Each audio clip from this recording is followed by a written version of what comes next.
Swayam Prabha. Digital India. Educated India.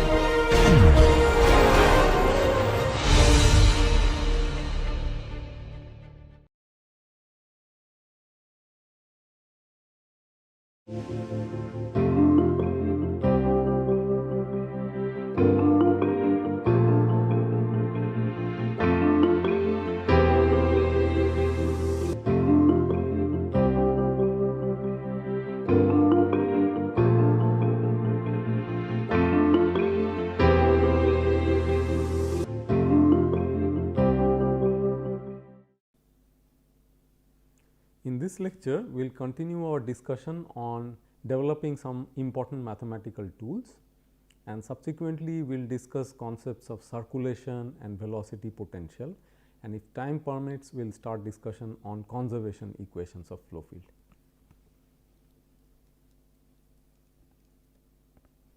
So, these would be the concepts covered. We would continue our discussion on line, surface and volume integrals and the relationship between these integrals. We will discuss about circulation and vorticity, how they are connected with each other, velocity potential and a little bit on conservation equations of fluid flow. Let us look at the key points.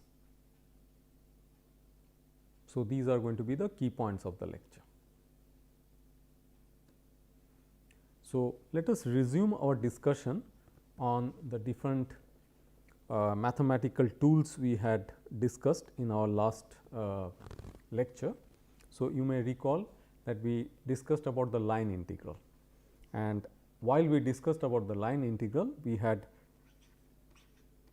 talked about a vector ds which is having a certain length, let us say ds, which is a scalar basically, and if you draw a vector tangent to this curve, which is essentially a unit vector. So, you could even write it as t hat. So, that is essentially the nomenclature for unit vector. So, that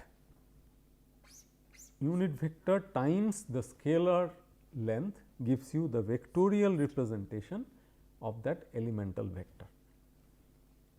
That is the nomenclature we will follow, and remember that this is the lowercase s which we are using for the line integral. Later on we will use uppercase s, that would be for surface integrals. So, let us discuss about surface integrals now.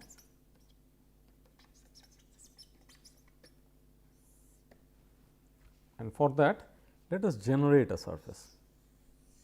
So, let us say we have a curve like this. We are again traversing it in the counterclockwise manner. Remember that when we traverse the curve, if you imagine that you are curling your fingers of your right hand along the curve C, which we have drawn over here, then the right hand thumb should point towards the unit normal direction, which you can draw on a small surface element that is residing within the surface that you have enveloped by the curve. So, let us say we are trying to draw a few lines to indicate that surface, and on that surface you have drawn an elemental area ds, and you have drawn a unit normal which is pointing out of that surface. Then as we curl our fingers along the curve C, we use our right hand to curl the fingers, then our thumb points out of the surface along the direction n hat. So, n hat is the unit normal vector.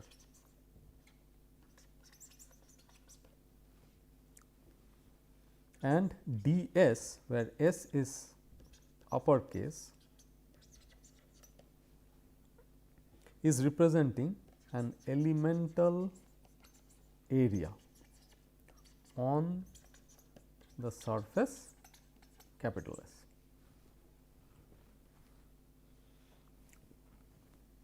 Of course, this surface is a 3-dimensional surface in general. So, this is a 3-dimensional surface. You can have a functional representation of that surface also. Let us say as a function like this.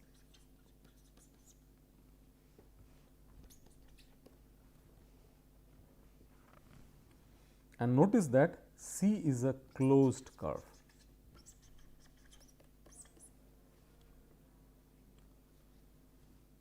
So, we reiterate that we will use the lowercase s for line integrals, uppercase s for the surface integrals.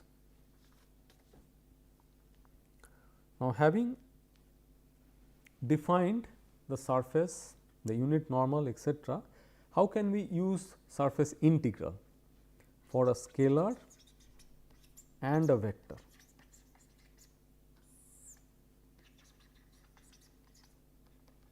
We can use it in different ways. Let us see how we do it.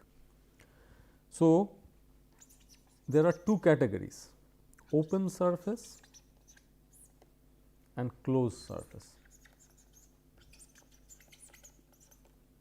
So, in the previous slide, what you saw could be defined as an open surface, which is lying say flat on the xy plane, and there is a closed curve which is defining the surface, but that surface does not encompass any volume within it, while a closed surface can encompass a volume. For example, if you draw a cube, the cube has a surface, additionally it envelopes a certain volume.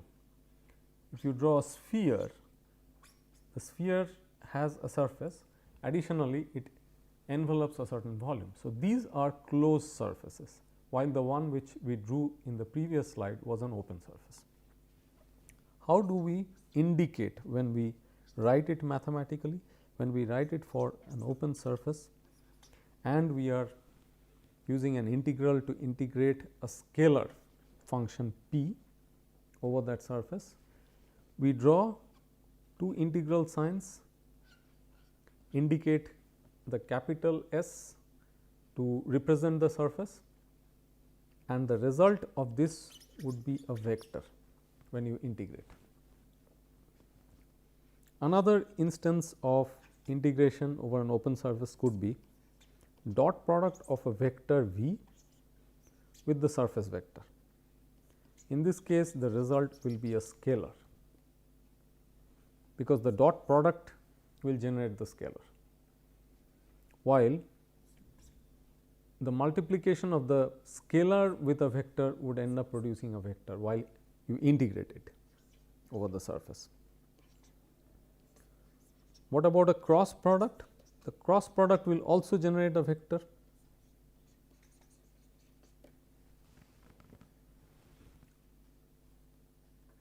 Because V cross ds for each elemental area will finally lead to a vector, and then you essentially integrate means sum up over the surface all those integral all those infinitesimal contributions coming from the elemental surface areas.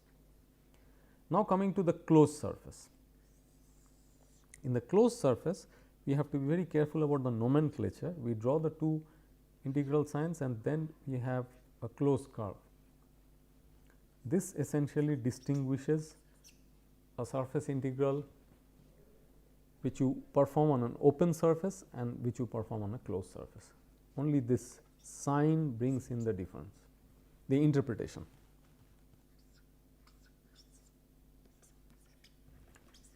Whether it will end up producing a vector or scalar, that remains the same as what we saw over here. The only difference in interpretation is due to the nature of the surface, either open or closed.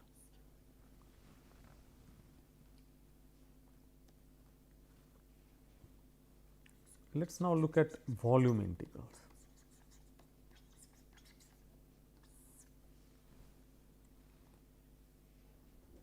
So, in order to represent volumes, we will use small v. So, let us say small v represents a particular volume in Cartesian space, and we will use rho as a scalar field. You can interpret it as density also, there is no conflict because density happens to be a scalar. And then we may like to take a volume integral of density over that volume that we have defined. How do we represent it? We represent it like this. This of course is closed by default, only then can you have a volume definition. And then if you really want to use a vector field to be integrated over the volume, that also can be done in a similar manner. So, this will end up producing a scalar, this would produce a vector.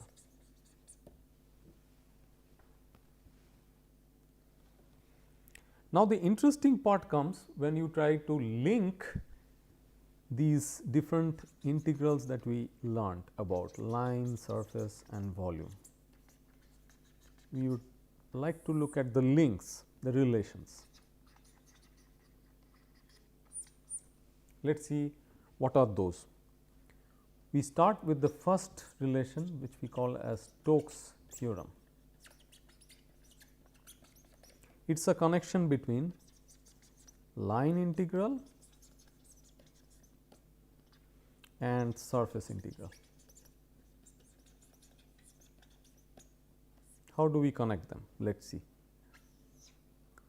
We have a closed curve along which we are taking a dot product of a vector field V with ds, where s is lower case, which means it is essentially a small element in the form of a line represented in a vectorial sense. So, when you perform this integration along the closed curve, you are using innumerable such small line segments over which you perform the dot product and you sum up.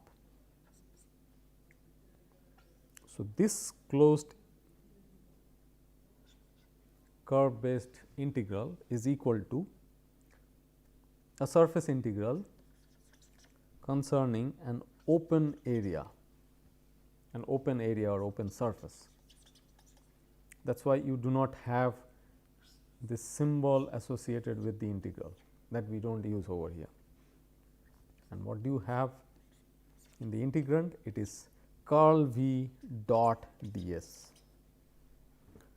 So, remember that the left hand side was a dot product that would yield a scalar. Similarly, the right hand side will also produce a dot product. This is going to produce a vector, the vector dotted with ds, where s is uppercase. So, this is capital S, okay, or uppercase S, which means it represents surface.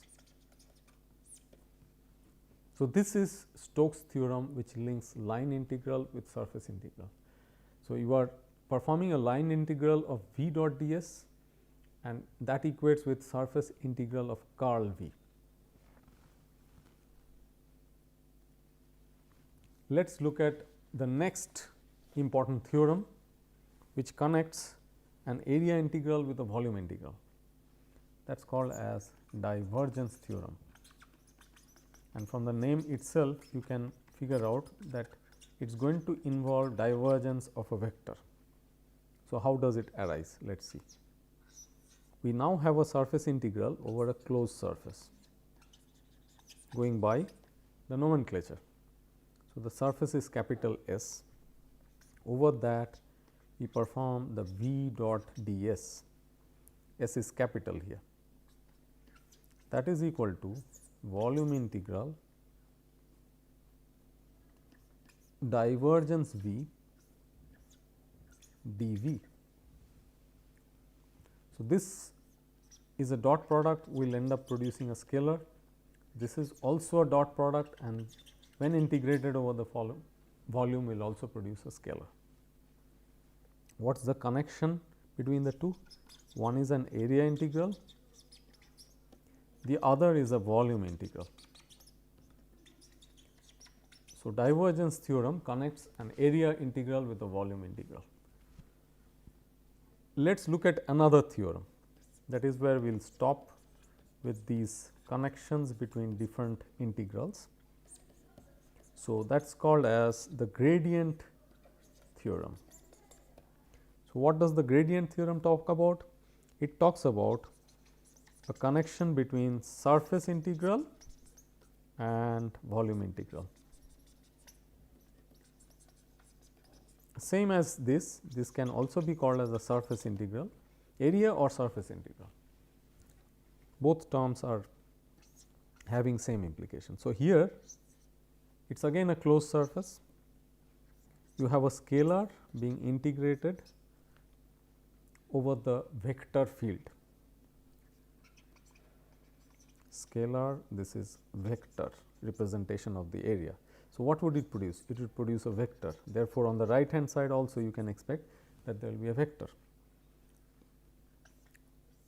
By the name you can expect that that will be gradient of a scalar. That happens to be gradient of p, which we studied about few minutes back. So, this is a vector, volume is a scalar, consequently what comes out of the integration is a vector.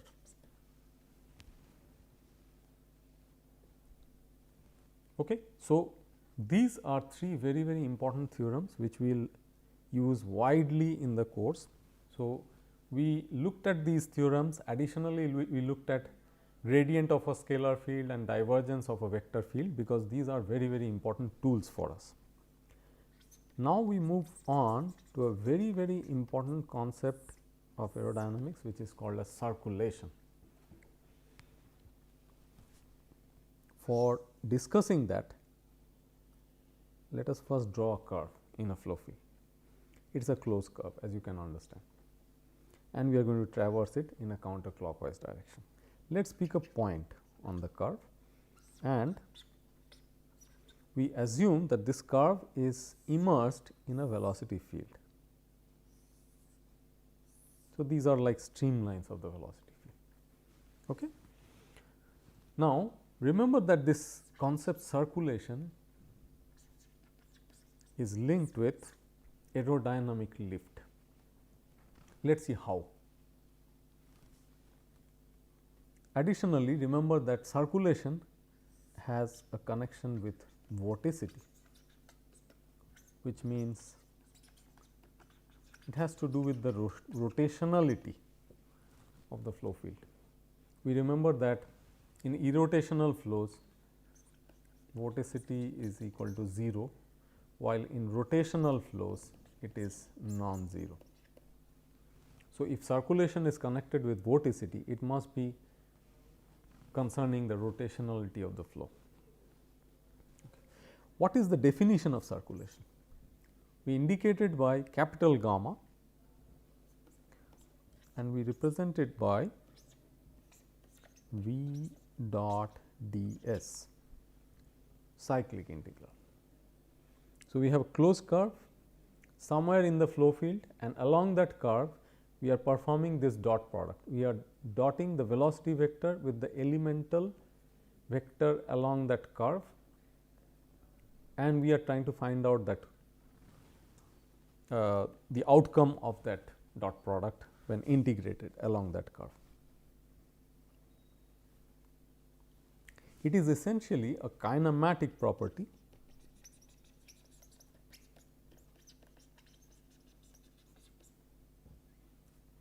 because it depends on the velocity field and the choice of the curve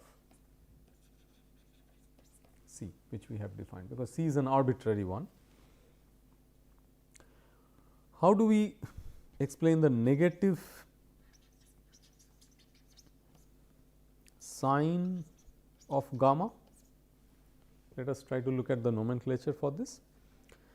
So, the mathematical convention is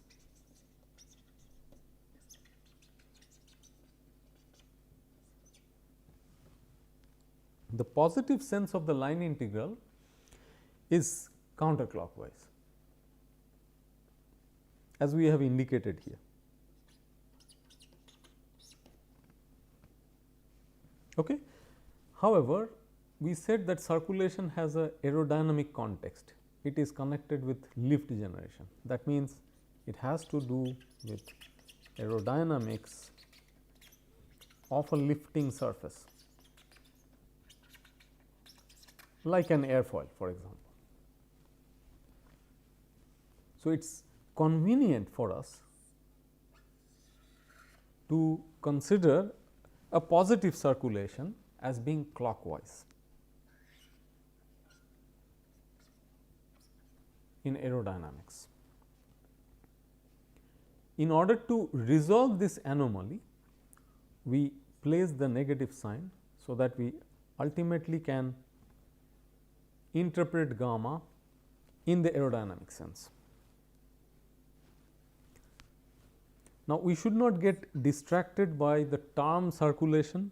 We should not feel that the flow is circulating or moving around along that curve, because we already have drawn streamlines which indicate how the flow is moving. Circulation is merely the definition that we have placed over here. It is negative of the cyclic integral of V dot ds.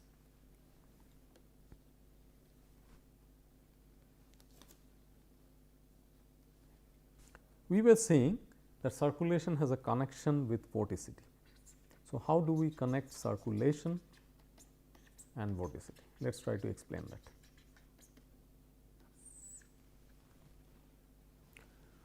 So, we start with the definition of gamma.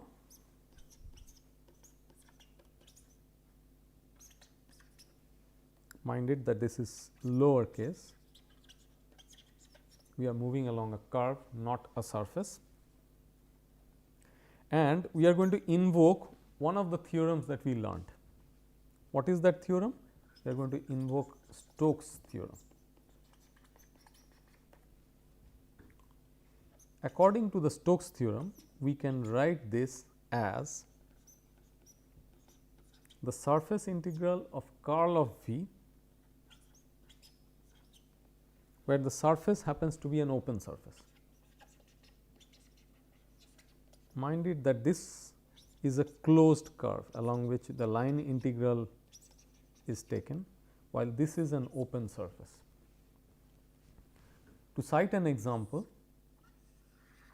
if you consider an airfoil, so you are looking at it in a planar sense, and then if you draw a curve around the airfoil, that is a closed curve, but the surface which it encompasses is just lying in this plane and it is an open surface.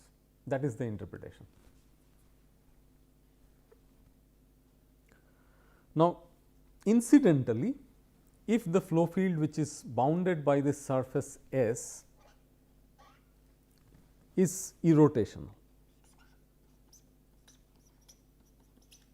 then obviously the circulation becomes 0.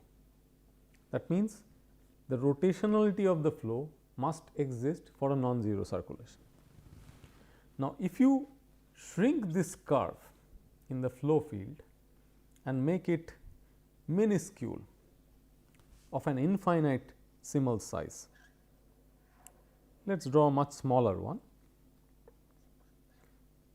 It is this curve C, which is now shrunk to a very small size, and then we are looking at an elemental surface surrounding a point P, let us say. So, the surface will represent it as an elemental surface d s, s being an uppercase S, and then we will also say that because everything has shrunk to an elemental level, even the circulation associated with this small element will be a very small circulation. So, let us call that circulation as gamma, but we will associate that negative sign with it. So, when this becomes very small, in the limit we can write that d gamma is equal to minus curl of V dot ds.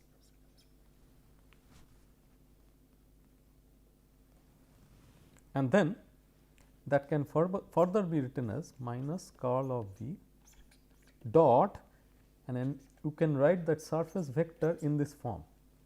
That means, unit normal vector times the scalar representation of the surface. So, this basically replaces the d capital S vector. Now, if you rearrange the terms, what it basically says is curl v dot n is going to give you minus d gamma d s. Okay. Let us erase a little bit of this, that is n hat. So, what is the implication that we are talking about? We are saying that component of the vorticity normal to ds is equal to the negative of circulation per unit area, where circulation is taken around the boundary of ds. So, that is along this very small curve. That is the implication of this equation. So, that essentially explains the connection between circulation and vorticity.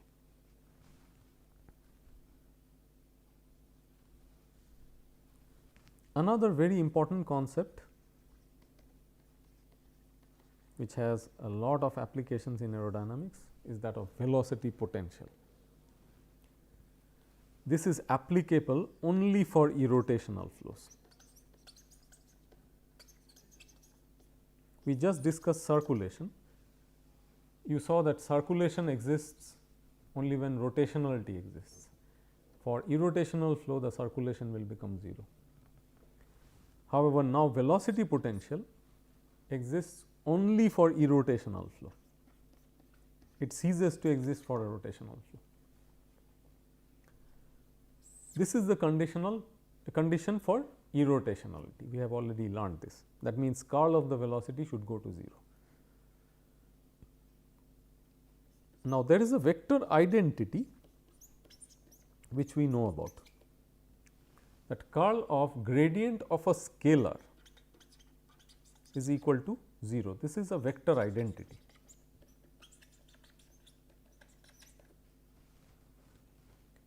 Which basically says that if you are looking at an irrotational flow field, then the velocity vector can be represented in the form of gradient of a scalar field. So, this gives rise to the concept of velocity potential.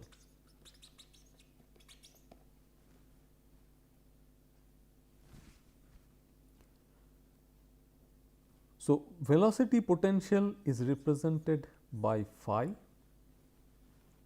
and gradient of phi, if you look at the expression of that, what is it? It is del phi del x I pi plus del phi del z del phi del y j plus del phi del z k.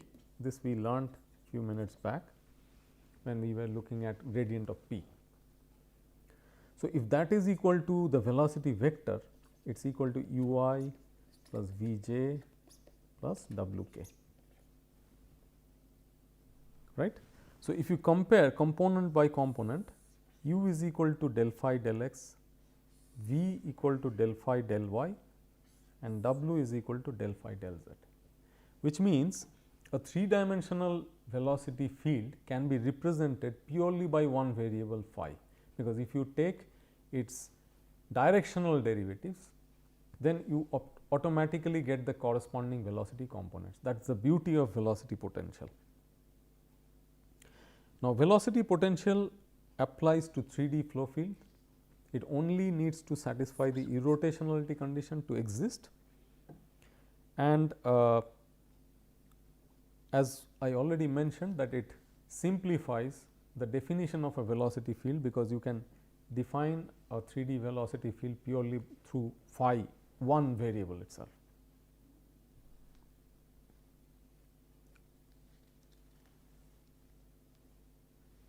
Because irrotational flows can be described by a velocity potential as we saw just now, phi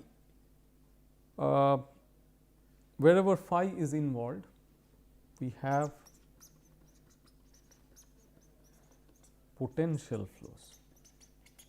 So, presence of a velocity potential basically gives rise to potential flows. So, now we are well equipped to start discussing about conservation equations.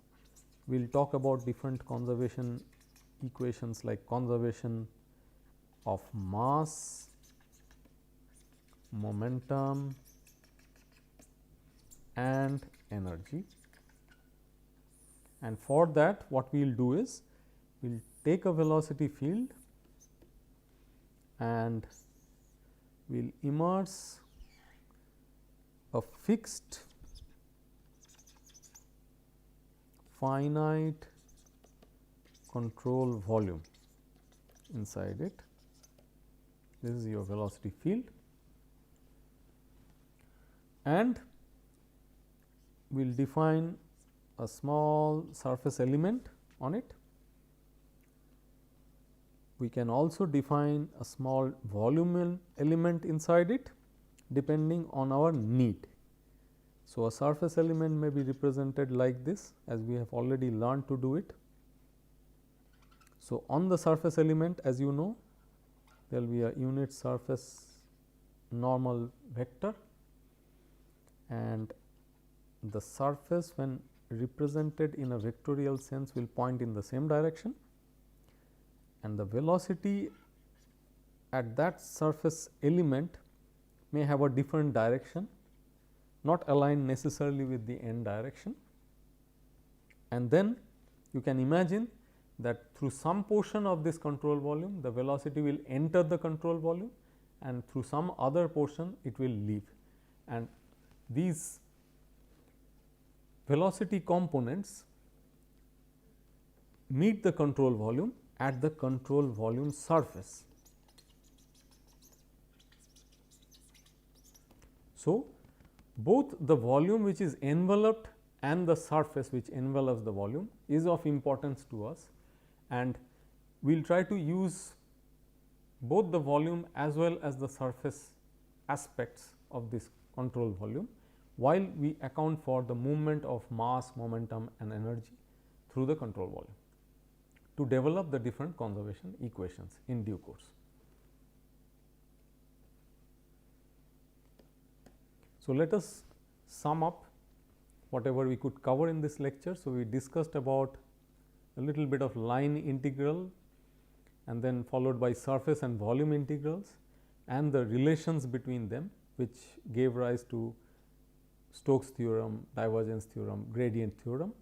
Then we discussed about circulation, vorticity and the relation between them, and the concept of velocity potential with respect to irrotational flows. And finally, we discussed about a control volume, a fixed control volume having a finite extent placed in a fluid field, and how that may be useful for us for developing the conservation equations of mass, momentum and energy. Thank you.